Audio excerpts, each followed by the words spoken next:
Are the walls closing in at Mar-a-Lago? Look, I certainly think that there's an isolation that's happening, certainly something that's unusual for Donald Trump, where he's used to sort of Republican sycophants coming down to Mar-a-Lago and begging for support. Couldn't be any more different. Now everyone seems to be running for the exits. And certainly Paul Ryan's declaration that he's be a never again Trumper is one of the loudest shouts that we've heard from the core of the Republican Party, the Chamber of Commerce Republicans, who are now saying, let's not make this mistake again. Jeannie, it's not lost on us that it's only been hours since Donald Trump was reinstated on Twitter. What does it mean for him to have access, if he chooses to use it, access to those millions of followers who helped him get elected in the first place? It means a lot. He has said publicly he is going to stick with Truth Social, but we know that he may very well decide to do something other than what he said publicly. And it's going to be a question of, can he resist the much bigger audience on Twitter?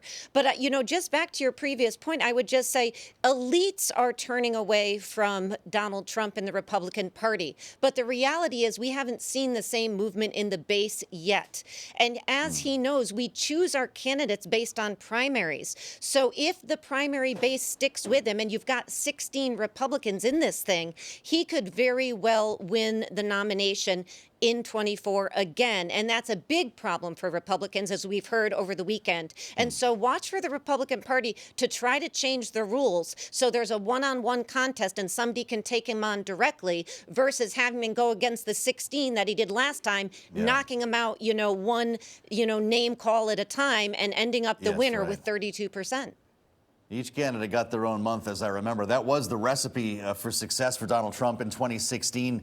Rick Davis, what do you think about Jeannie's idea here? Do Republicans zero in on a single candidate? You could argue they did, actually. It's too late, though, with Ted Cruz in 2016. So they don't water things down and re-elect Donald Trump by default. Yeah, actually, they never did get down to a one-on-one with Ted Cruz. He had the Ohio governor at the same time on the ballot, and they continued to split the vote. Trump never got really any more than 35%. A one-on-one would have had him losing. So, look, we had 10 presidentiables show up at the Republican Jewish Conference this weekend in Las Vegas. They were all sounding like presidential candidates to me. And winnowing that field to a one-on-one is usually the job of Iowa and New Hampshire. So we'll see if the process works its will and that we return to a place where by South Carolina and Florida, you have a one-on-one. Well, Jack Smith is waking up in a new world this morning. That's the special counsel announced on Friday by Attorney General Merrick Garland. He wakes up now as the overseer of the Department of Justice's two most high-profile cases against Donald Trump. Will it actually serve to strengthen Donald Trump in the meantime, Jeannie? His base, 30% or not, loves this part, loves Trump the victim, loves Trump the outsider. Is there not an upside here for him? There is. I mean, this is what he was banking on. This is why we believe that he announced for the presidency, which is to protect himself legally. And so he was saying many times over the weekend that this is a political witch hunt. He was accusing the newly named special prosecutor of being a far left person, none of which is true. But of course, he is facing 2 investigations by the DOJ that the special prosecutor will lead, and then multiple investigations from other quarters, including the Manhattan District Attorney's Office, Georgia, New York. He's now, facing the end of the January 6th investigation. So he's got a number of investigations to contend with. And, I think the belief is that because the special prosecutor was named, that is likely that at least they have the evidence to charge him in at least one of those probes. Whether they do, in fact, pursue a charge is another question. It's an interesting scenario here, Rick. This special counsel would likely not have been appointed if it weren't for Donald Trump's decision to jump in the race, even though he jumped in thinking it might protect him. How do you square the two?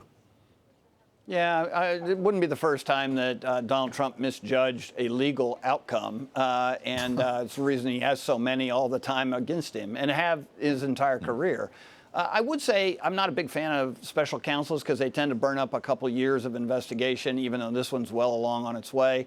And they don't tend to result in anything. They tend to result in a indictment and no conviction. So I'm a little skeptical whether this will actually see the light of day and become a real problem for Donald Trump, even between now and Election Day 2024.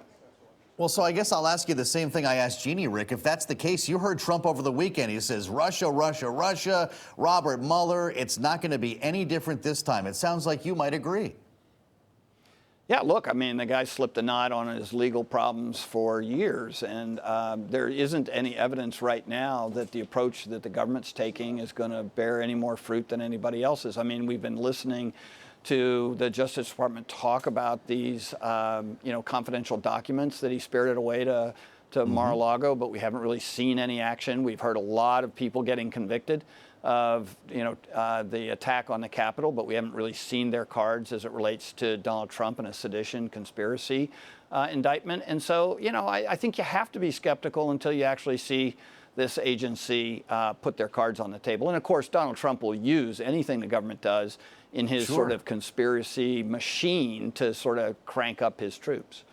So, Jeannie, does Joe Biden prefer to run against a Donald Trump who's under indictment? This is a speculation, obviously. This is a hypothetical, or not? Because Donald Trump's going to say that Joe Biden is weaponizing the Department of Justice and thumbing the scale right here in the middle of a presidential election. He is. That's the argument he's been making. And I think Joe Biden prefers to run against Donald Trump, period. I think all Democrats do. So while he is pardoning chocolate and chip today, he is probably relishing in the fact that if he decides to run, Donald Trump seems to be, at least at this point, in the lead of Republican potential nominees. That's subject to change. And of course, Democrats, polling-wise, have said they want Biden to run if it's against Trump. They're not so certain they want him to run if there's another nominee.